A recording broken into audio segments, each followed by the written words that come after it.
د روزدار د پاره 15 انعامات چې نبی علیہ السلام فرمای دا یو امت تم نه میلاو شوی خد دا صرف او صرف زما امت الله د 15 انعامات را کړی لا ولنه د روزدار د خلی بدبو نه د بدبو الله اکبر کبیره دا په الله باندې د مشک نه زیات خوشبودار لګي الله الله الله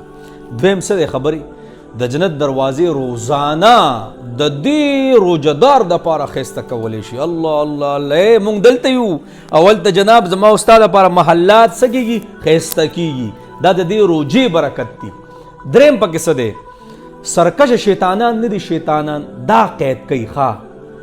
بعض ملګری دغه کوي یو قسم لا ابجیکشن کوي چې شیطانان قید شي په روزه کې بیا هم خلک څه کوي ګناونه کوي نو دا چارت شوي خبرې یو ملګری مثال ورکو چې فوټبال له پدې ځکه لته ورکی او تاویږي په اسمان کې نو موږ دومره چارت شوي نو سرکه شیطانان څه دي دا قید شوي دا کم کس چې په دې روزه کې دا سرکشي کوي نو پوه شه چې وایي دا ډېر مخکې په ګناونو کې تللی دی او جناب آخري خبره څه ده د سمندر چې څومره میان دي کبان هغه د لپاره د مغفرت دعاګانې کوي ښه الله اکبر کبیره او پنځم پکې کوم یو دی اخري چې کوم شپه شي اخري شپه په هغې کې مغفرت کیږي د دغه انسان نو صحابه وایي ای د الله رسوله وایي دا د قدر شپه ده د لیلة القدر شپه ده نه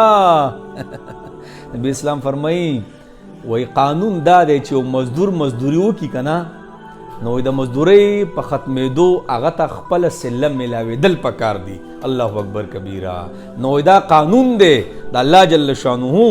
دی مزدور مزدوري وکړه یعنی روجي ونیولې او خېټه او خوله دا بنده کړې وه نو دا ول الله اجر ورکوي نو جناب دا 15 انعامات د الله جل شانه د نبی امت لپاره ورکوي لا ولنې څه ده د خولې بدبو د مشکونه زبردسته د جنت دروازې درته ستا دپاره اخیسته کولی شي جناب په سمندرونو کې څومره میان دي ستا دپاره د مغفرت دعاګانې کوي سرکشه شیطانان قید کړي دي او کله چې د روژې اخرنۍ شپه شي نو ستا مغفرت کیږي نو جناب دا ویډیو ورسره شیر کړئ او ډیوټ ورسره وکړئ مخکې ورسوئ چې روژې خلک په خشوع وضو سره ونیسي او د وس نه مړه تسبیح او د هر څه پیدا کوي او تیاری یې شروع کوي په دې الله ګوره ډېر خوشحالېږي ښه